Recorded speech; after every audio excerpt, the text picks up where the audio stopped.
Welcome everyone to the Skills Summer Seminar.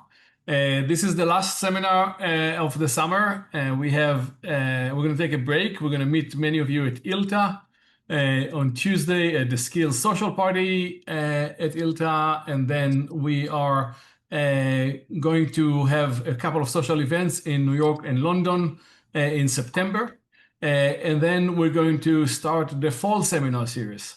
So if you want to present or if you have any topic you want to hear about, please go to skills.law/seminars and suggest that presentation. And before Thank we you. start, I just want to remind everyone, this is a seminar, not a webinar. At any moment, you could go off mute and ask your question. If you turn on the camera, we'll know it's a sign you want to talk. We've got Ron and Greg who are going to monitor the chat. If you have a questions, please type chat a question in all caps so they can see it. If you put a question and turn on the camera, we'll know that you want to ask it yourself. Otherwise, we'll know you're introvert and you want them to ask on your behalf. Today we have a treat and something completely different. We've got Feargus and Nir from Definely, who are going to talk to us about getting AI interest on our investment in KM. So, and with that, Nir and Fergus, the floor is yours. Thank you very much. I think we'd probably like to start out, I think, with a poll, isn't it, Nir? I think you have a couple of questions lined up, maybe, just to kind of, get the brain flowing and have people thinking a little bit. And then, we can start kind of going into the seminar kind of discussion once we set that up. Yeah. Hi, everyone. Thank you for joining. Great to see you. Really excited to talk about this amazing topic of KM and AI. Let's start with a poll.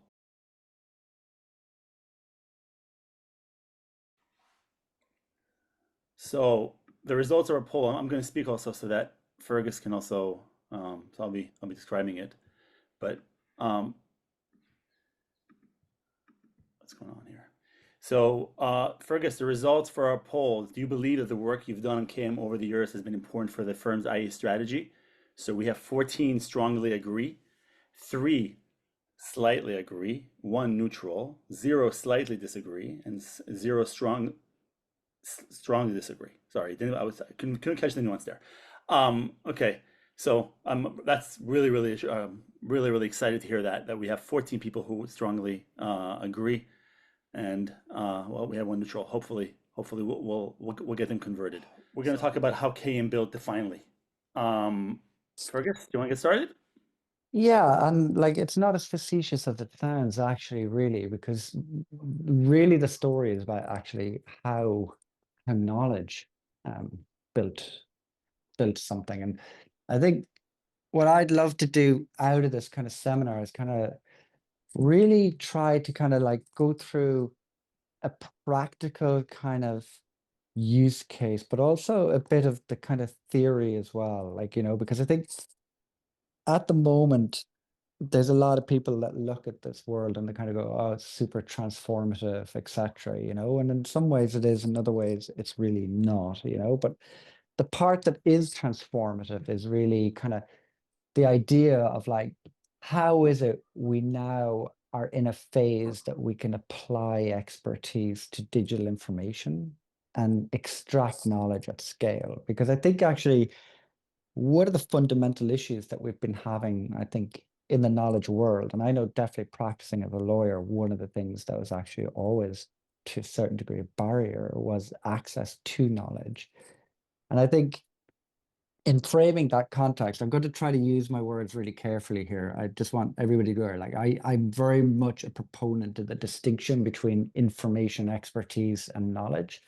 One does not necessarily presuppose the other. Like, two aspects of this are ingredients that generate knowledge, but knowledge actually is the product. So in saying that, where we are currently, I suppose, is quite an apocryphal time, like in my mind, I see this as being something that's kind of on the threads of like the Renaissance, Reformation, early modern period, Enlightenment, what we're living through at the moment, what we're experiencing, all of us is incredibly transformational in that sense. And when it comes to information, actually, we're kind of quite a way along that journey, you know, like we've seen over the last 20, 30 years, you know, the building and curating of digital information, the store of information that's been held in databases all around the world and in law firms all around the world.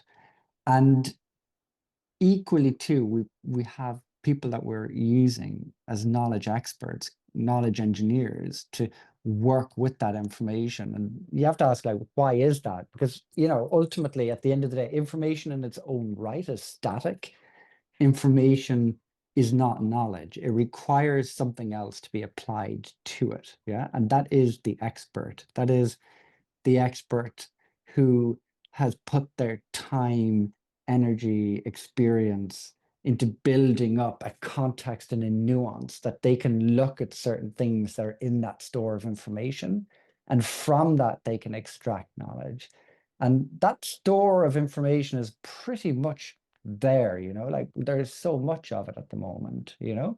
And then I think on top of that, we obviously we hit the time of 2023, and I'm sure, you know, it's like, I won't say I was alive when Kennedy, you know, got assassinated, but I remember with my grandparents and my parents, you could always ask people like, you know, where were you when X happened, Kennedy? And they'd be like, everybody knew, you know. And I think December 22 is one of those times where a lot of people, especially people who are interested in information and knowledge, will always remember, like when GPT came on the scene and language models. But I think when you look into the architecture of what they are, people also start to realize too very much that they are essentially just a much more sophisticated store of information. Like their foundation itself is built on data and information that we have, you know. And when people started working with language models, yeah, we could see actually they were much better at identifying patterns. They weren't as static as the existing stuff, but equally too, in order to extract knowledge from them or anything meaningful, a degree of expertise is required, you know, somebody again who has that context, nuance, experience that is put in their time, you know. And I think in that sense, they were really helpful because it saved a huge amount of time in digging through the store because it was just much better at it, but it still wasn't really scalable in terms of extracting digital knowledge for people that might want to use it at scale. And that was because actually really you're still incredibly dependent on an expert to guide it, an expert to extract it, you know. And then because that was like a breach, I think, you know, we got into a world where people wanted, you know, a more autonomous route. And I think this is actually where really things get interesting for knowledge experts, actually, because, you know, now that people are starting to build agents, and really what I'd like people to think about when they look at agents and think about the agentic workflows, etc., really all that agent is a very sophisticated algorithm that to a certain degree has been built on the back of people's expertise. Yeah? An agent cannot be built in this field without an expert having a hand in it. But equally too, it can't be built without an engineer, you know? And I think this is what starts to get like into what I see is kind of like the future of kind of knowledge and the future of the work that everybody has been done, i.e., when I say the work that has been done, that work that I'm talking about is building those stores of information, gaining that expertise. Yeah. But equally too, what you're also having to do now is work in relation with an other expert, an engineer. And I think that part of things is going to be super, super interesting. I think the idea of being able to build digital knowledge at scale is really exciting. And I also think that, like, you know, we're effectively looking, in my mind, at a new field almost in process of being born. Like I kind of dub it KMAI, you know, but I think that is where the future is going to be in this world, you know. And I think to a large part, I'm gonna move on because I think in the next slides, what I'm going to try to do, and I hope successfully, if not, feel free to interrupt and disrupt, or even if anybody has anything to say, on the previous points, I'd be really interested to be interrupted and to discuss that. But I think, that idea of like, parsing out, the concepts of information, expertise, and knowledge is firstly very important for anybody in this field and anybody in the engineering field that wants to build for the future with knowledge. But I think Fergus, additionally, yep. Fergus, well, I think you wanted also to talk about maybe like the purpose of how we see the purpose of the seminar and how we can, what we want to convey here. Yeah, I think, thank you very much, Nir. My guide, I appreciate it. I think ultimately the purpose of the seminar is to try to look at the value of the knowledge that has already been done, the work that has already been done in this field, and how we can actually leverage that, how we can use that and extract it and turn it into something that is more digitally scalable in terms of digital like knowledge itself. And I think what I want to do is maybe offer a kind of a practical kind of framework in terms of like, the main points that I kind of refer back to when it comes to solving these problems and building these kinds of solutions. And hopefully maybe that might give others maybe the opportunity to frame their solutions or what they're thinking about. It's, as I said, it's just really a way of thinking about how to build with each other, Um, so in doing that, I think, Nir, if you could move on Yep. to the next slide. I think in doing that, I think, when I look at this problem or when I look at the kind of framework that I have in my mind, there's kind of four key components, okay, to finding and building these kinds of solutions. And the first is like necessity. The second is kind of, I'm going to just run through them first. There's no need to move slides or anything, but, friction. The third is kind of like, cracking, what I call cracking the code. And then the third is actually the building part, like how do we actually go about it? And like I kind of decomposed everything I do into these kinds of frameworks because it's the way that my mind has to work because of the way that I access information. So in terms of necessity, I think the first part of any problem is actually understanding a need, like what is the actual need that you're looking to solve for. And I suppose in the case of like Namdi and myself, it was quite obvious in some respects because I'm blind. And I was working in a legal firm at Freshfields, and I was just trying to actually get through the documents that we're having. And I suppose Namdi came in to that firm when he was a trainee, and I was an associate there, and we were put on a deal together. And I was sharing kind of information and what I had learned at that point with him, but very, very quickly, he was able to see that there was a genuine need here, the need, for me to be able to get through what it was that I was doing, and the inefficiencies that were being created by the system and the methodologies that were in place. But then when we thought about that need that I had, it also transpired that he had the same need, just to a lesser degree, And just so that everybody else, I just wanted, there's something I forgot really, I suppose, in terms of background as well.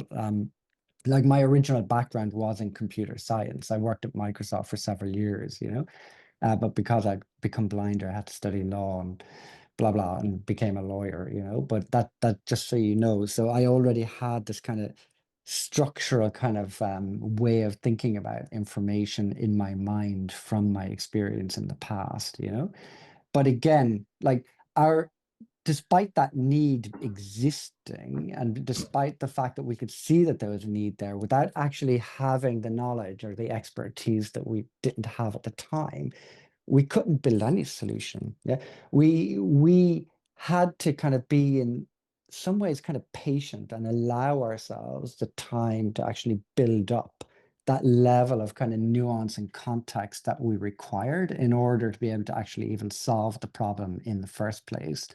And I think that actual the identification of a need for me is like kind of probably one of the most critical components when it comes to building any solution. And I dare think, like, actually with the people even that are on this call, you know, if I was to put a shout out, like, you know, I'm sure there's already so many needs that people could identify here. And it doesn't necessarily even have to be personal. You know, that need could be, you see what associates struggle with, you see what partners struggle with, and you want to solve that, you know?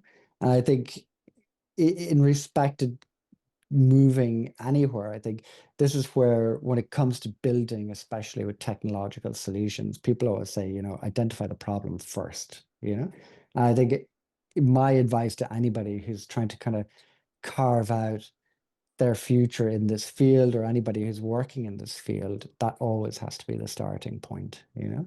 I think, you know, once you start to build up a degree of expertise, I think then other parts come into play. And this is like, I suppose, near where we could move on to kind of like understanding the friction, you know? So I think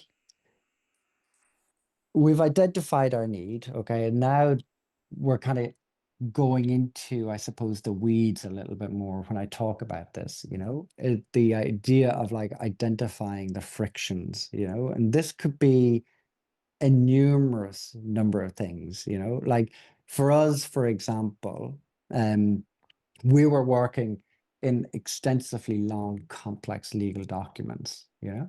So what were those frictions, you know?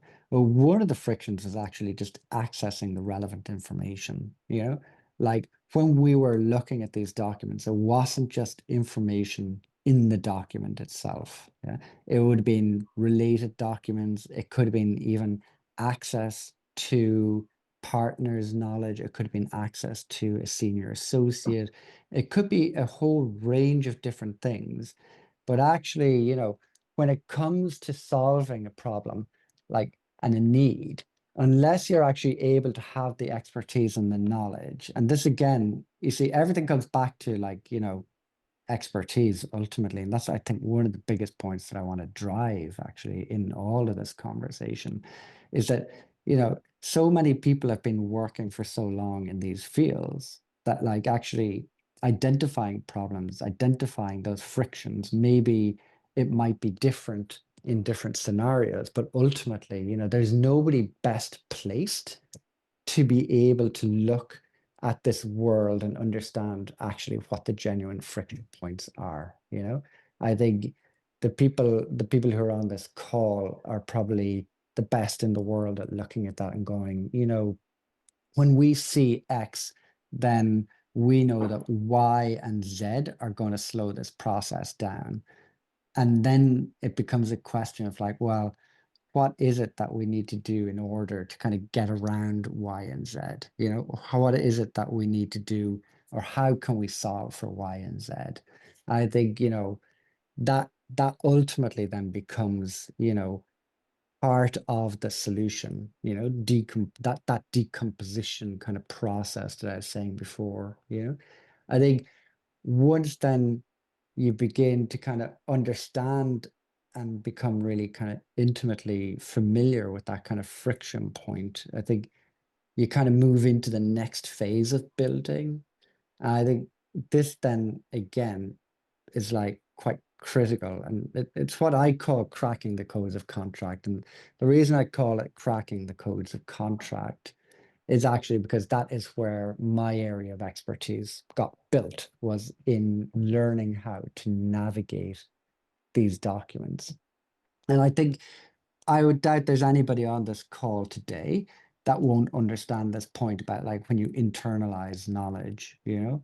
I think this for me was like kind of one of the kind of real eureka moments in my life, where when you reach a certain level of expertise, that you start identifying patterns or different things within the documents themselves. What starts to happen is you see, oh, this particular kind of clause linked to this particular kind of document.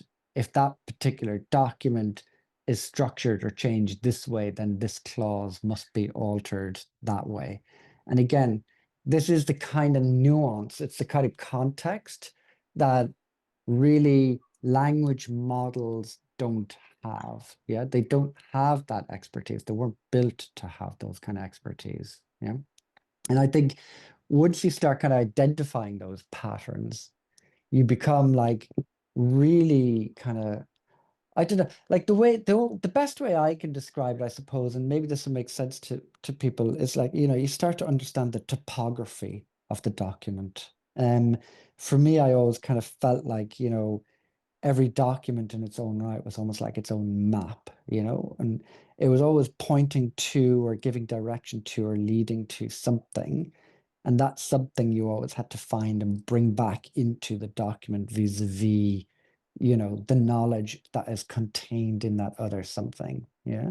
I think that's really what it comes down to. It's like, what do you start to see and what patterns do you start to identify once you've kind of understood the need, you've gone through understanding the frictions, and now you've got all of this internalized kind of knowledge that you're storing inside of you, and you're looking at these things and you're going, okay, I see this. And, it becomes very heuristic, doesn't it? Like it starts to reach a point where actually you almost don't need to think. And I think that's the great part about expertise. That's why you can be so efficient, yeah, after time. It's because, you're so embedded, you've internalized so much context. For example, if Goldman Sachs are on a deal, X disposal representation is going to be worded this way because you've seen it before, you understand it.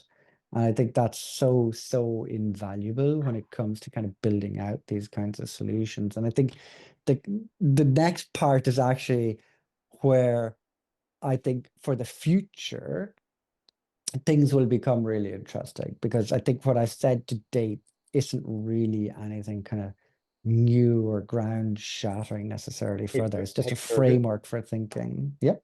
Ferguson, Ron Friedman here. Question, Hey. I mean, you may be coming to this.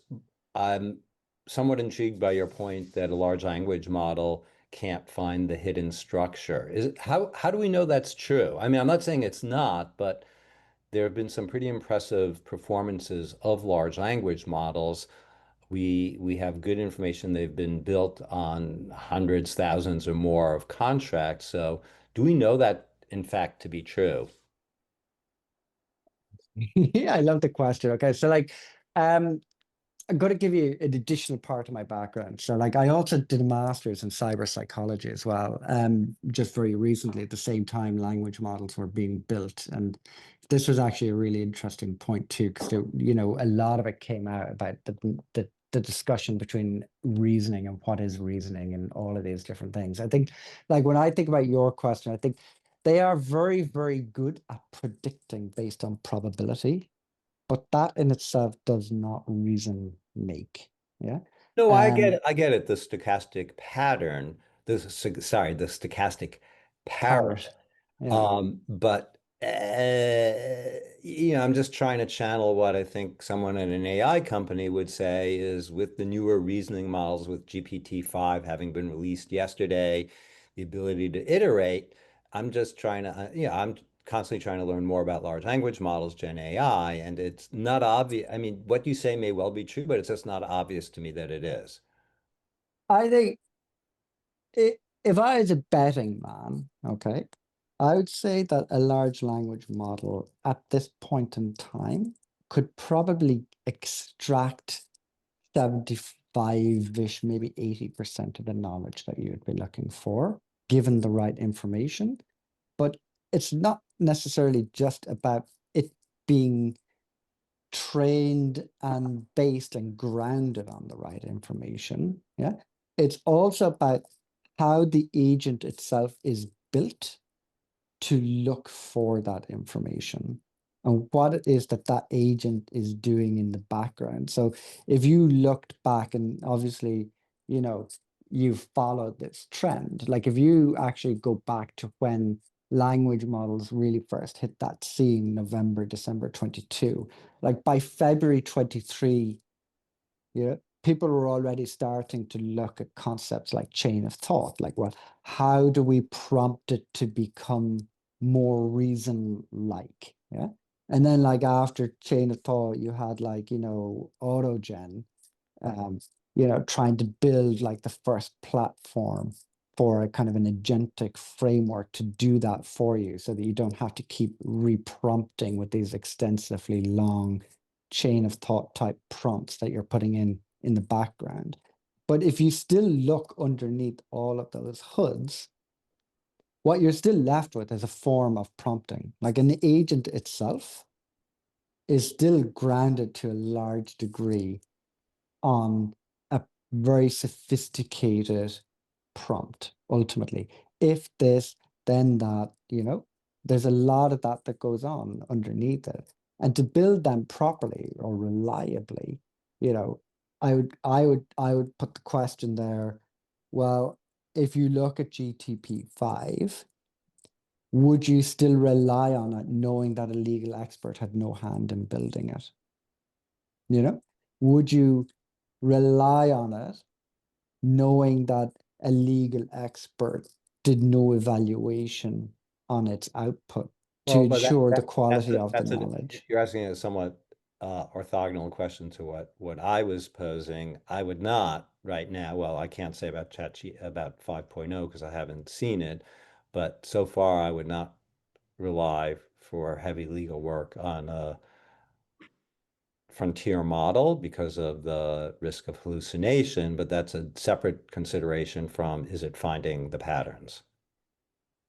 But Oh, Fergus, what do you think it means for the people on the call who work in law firms in knowledge innovation roles? What should be our take from this?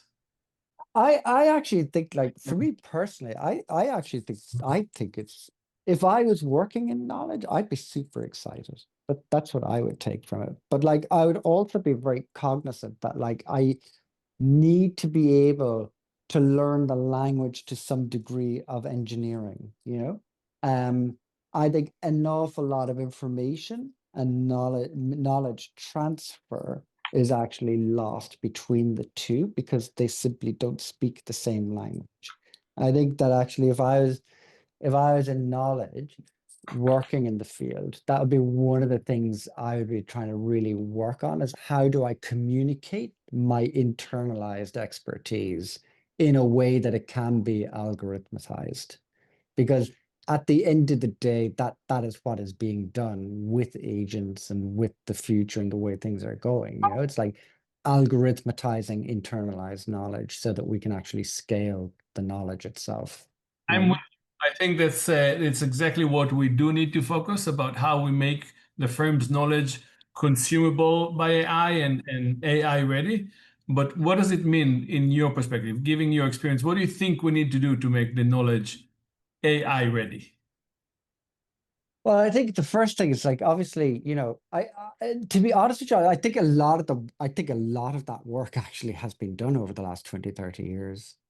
I genuinely do. I think the organizing, the labeling, the curation of all of that data over the past 2, 3 decades makes actually the legal environment ideal. It absolutely makes it ideal, for these tools to be built. I think it's also one of the reasons why you're seeing such an explosion in legal technology at the moment too. But again, I would challenge the thesis that, a GPT, if you think about GPT or you think about Anthropic or you think about, even, Gemini, yeah, like these are not being built on, they're being built to be general purpose models. Yeah. They're not built to be like domain specific experts. And I do think that is quite fundamentally important in all of it. I think the future I see is a conjoining of engineering expertise with domain expertise. I don't see really a future for anybody in a domain specific field, whether that's genetics, whether it's legal, whether it's finance, without those two being conjoined and working super closely together. Fergus, I changed the slide so we're on from rules to AI to define the engine, just so that you have that context also. Yeah. Okay. Okay, thank you. And I guess actually this actually does tie in very well Yes, it actually does. into look it, you know it Yeah. does actually, because it ties in very well to what we're actually talking. I'm delighted. Me personally, I'm delighted to have like discourse, because I love actually the fact that people talk about these things. I think we learn from each other. But what we what we looked at, let's say, was like, and I can't remember, was it Ron you asked the Yes. question? Ron, sorry for interrupting you. Yeah, You no, were no, no, no, no, no. I love the question. I love the challenge as well. no, I was going to read. We have Heather McAuliffe who's put in the chat that, okay. and this slide may actually go to her question, that or comment rather, which is she wrote, I think more attorneys will want to be able to customize contracts per their clients' branding / business rules and brand the language for the firm. So as you address from rules to AI, keep her comment in mind and perhaps address it. I will actually. Fergus, Yeah. it's like we knew, and then we put the slide on. So It's like we paid somebody to ask the I think it's question, very, very pertinent to her question. So yeah. Yeah, absolutely.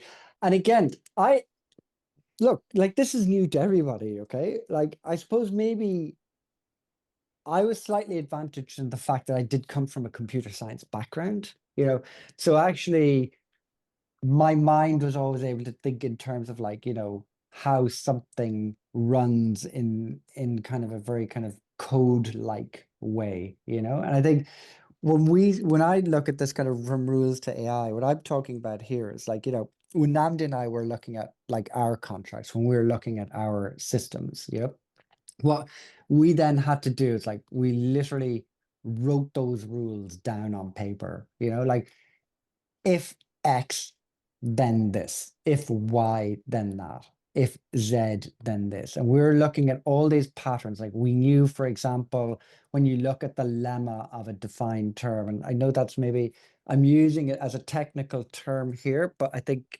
I'm sure kind of the experts will understand. And for those that don't, the lemma is usually the root of the definition itself. It's like the first time linguistically that a term is defined and the meaning given to that word. They call it the lemma. But usually when you look at the lemma, no matter where it is, whether that's the Oxford Dictionary, whether it's in a law, contract, anything, that lemma itself is usually stylized in some way or another so that it can be identified as as being a lemma. Yeah. And I think once you could start seeing patterns like this, where it kind of goes, actually, when I look at the lemma in a vast number of these legal documents that I'm looking at, it's always this, it's always stylized, it's always X, it's always Y. Likewise, when I'm looking at cross references, or likewise, when I'm looking at a particular clause, it's always phrased this way and it may be changed that way depending on something else. Okay. And what you do then is you have to try to take that kind of knowledge, or that kind of pattern identification, and then somehow or another figure out, how do I turn this into some kind of machine readable, like, algorithm.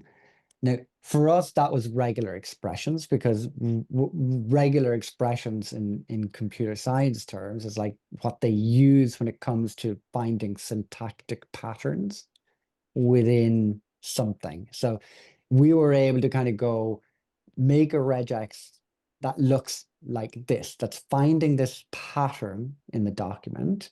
And then when it finds that pattern, we want you to do this. So a lot of times, like, what I explain to a lot of people that I speak to now, like, especially like in our engineering team, when they're looking at contracts from an engineering perspective, I actually say to them, think about a clause almost like if you were coding, what you would be coding probably in C# or whatever is an if then else expression, and it's kind of being able to translate your language into rules, translate what you're seeing into rules that makes them actually machine ready, that makes them consumable for AI, because actually they are the things themselves that will be able to utilize that kind of context and nuance that you have, you know? So for example, you know, if you're talking to or you're looking at your developers and they're looking at you and you're kind of going, yeah, but like you see this clause, if you think about it as if then else, like if there is no payment, then Z happens. Otherwise, things go on as normal, you know?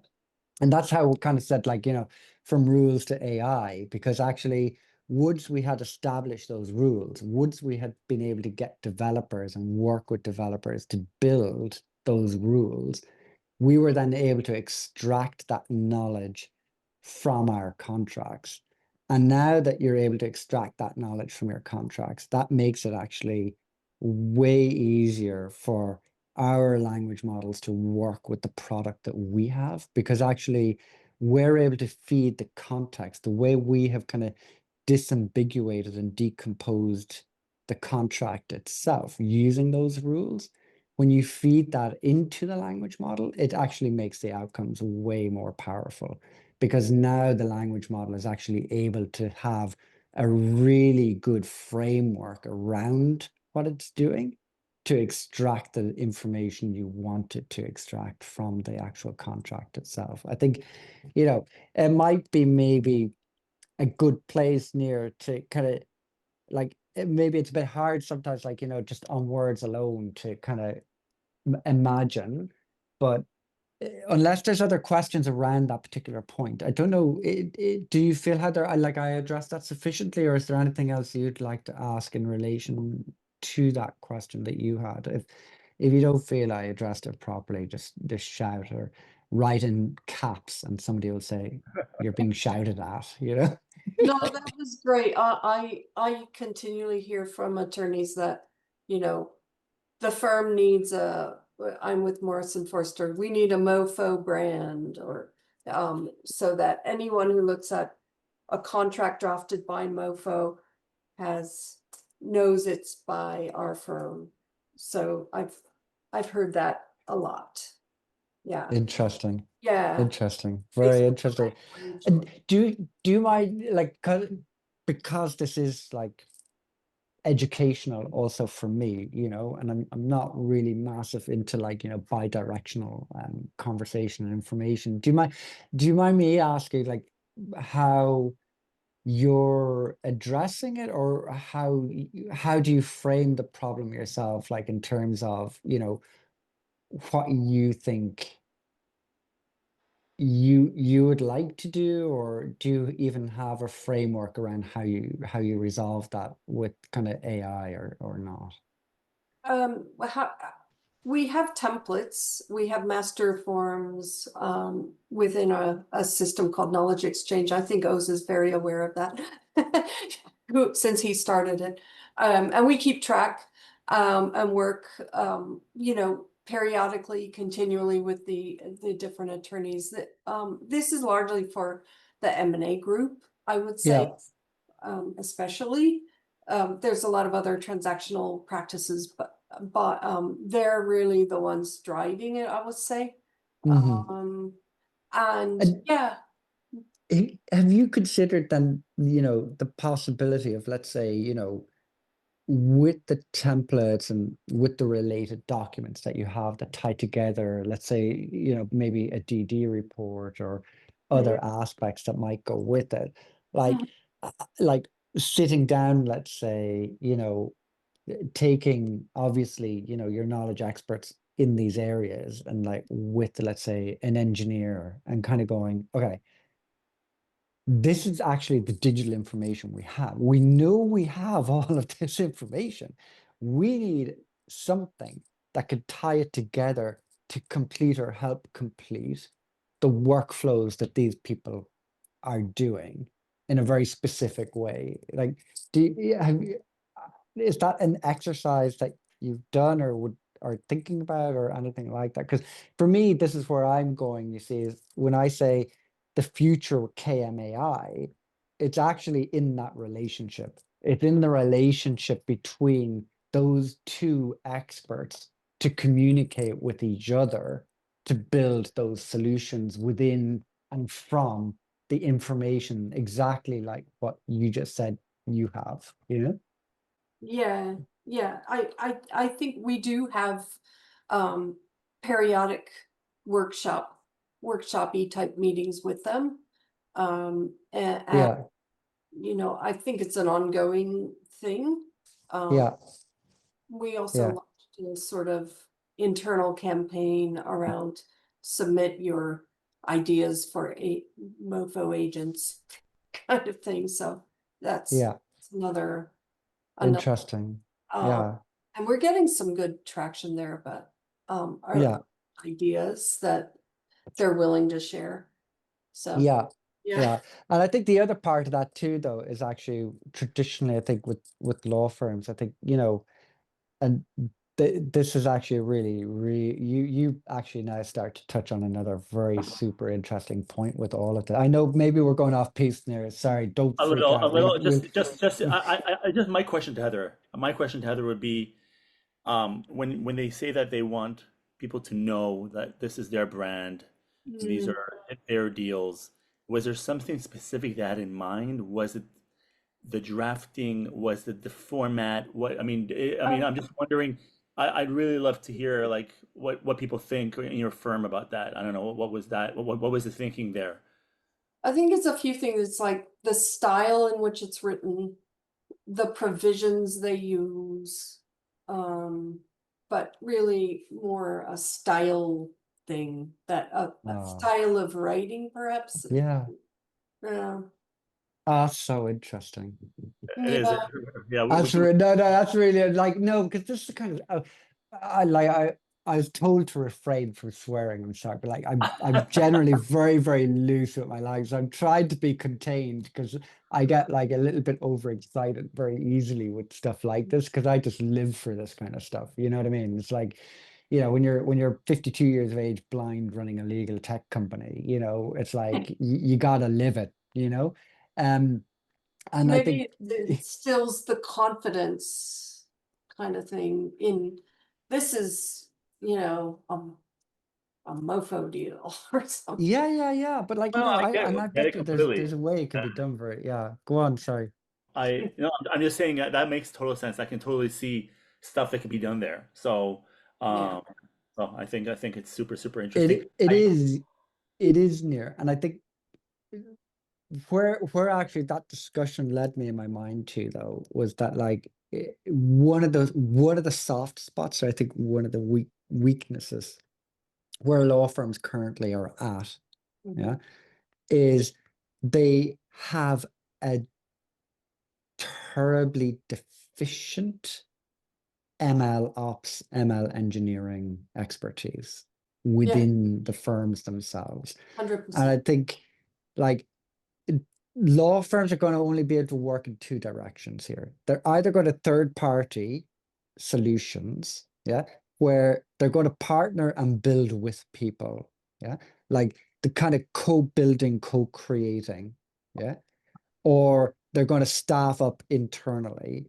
And I think when you look at the cost of staffing up internally, I think the former is going to be the route that is the most pragmatic. Like ML ops, like never mind the ML engineers, like maintaining the ML pipeline for these things is like super delicate, you know, and requires like a lot of genuine, real expertise, like how to deploy a model, how to maintain a model, how to update the model, how to actually, you know, make sure that the whole RAG pipeline is working from the data source itself, the vectors, the vector embedding model, etc., how that runs through the entire pipeline. You know, the retrieval agent, the part about that's actually how do you know you're retrieving accurate information from the store that you have, etc. You know, so that to me, if I was going to pick the weakest link of any law firm in the world at the moment when it comes to KMAI, I would say it's ML ops, it's ML engineers, it's having either a really good relationship with a company who's doing it or staffing up internally. I don't know, like, do you kind of feel that too? Do you, Heather, or what do you any view, or anybody else even have any views on that? I think it's a combination of kind of building it into the culture Yeah. of the firm and partnering with the right people who Mhm. experts like to find them. Near, we crossed the 45 minutes. I know. Oh, I know. shit. Yeah. Sorry, guys. Guys, we were worried that what we were doing is going to be too short. So, but we didn't know. We didn't know how it would go. So, Fergus, what do we have like 3 minutes to show like what all this work If that we've done? if you could indulge us, yes, I would love to. Quickly, Go for it. I'm turning it on. So basically, what you're seeing here is a like 400-page contract where definitely based on all the work that's done in the knowledge management and rules, and really breaking the contract into its constituents, can identify the structure, but also all the defined terms. Okay, so this is how it started. This is how it all started. Okay, that's basically the foundation, the rules that we've talked about, right? And so basically what's happening here is you double click and it shows you, you can see, sorry, it's so hard to do this on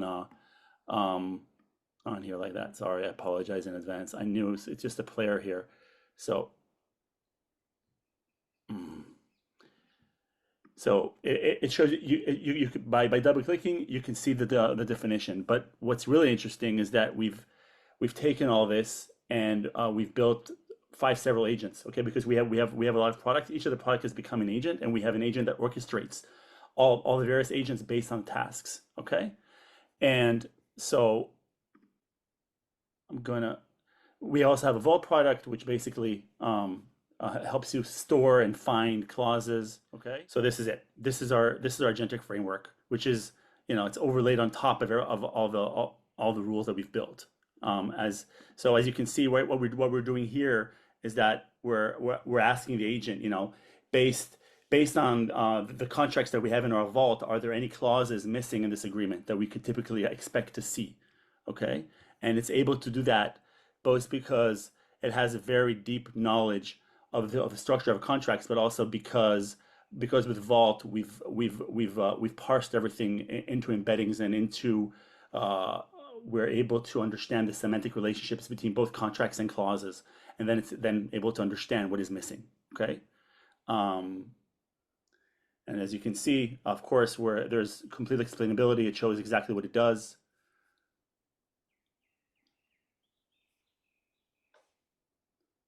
And then basically the result here, what it says here is that based on the review of the contract against the LMA standards, we have identified one commonly expected clause that appears to be missing, which is the calculation of interest, right? And it's able to do that because of what we've built underneath. Now, what we asked it, okay, great. Can you please retrieve the clause? It offers it, by the way, this is very proactive. So it asks us, would you like me to retrieve? Yes, please retrieve it. It then goes through and retrieves the calculation of interest for us. Again, just because of how everything is divided into constituents. Tell us in your words what's happening from there. First thing that we asked us is, based on everything in my vault, tell me if similar contracts, tell me if something is missing. It's able to identify that, as I've said. It tells you exactly what it is. Then it retrieves it for you. After that, my question is, okay, I would like now to insert this into my contract. In order to insert this into my contract, are there any defined terms that are missing in order to make this flow and make sense from a flow perspective and contextual perspective?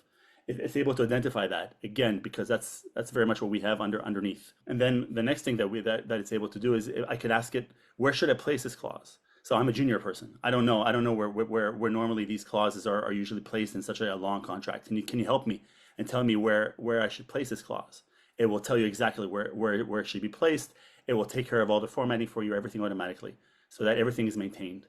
So if people want to see a demo, I assume you guys are going to be at ILTA, and they can come or they can reach out to you in email and get to see the full demo beyond the quickly.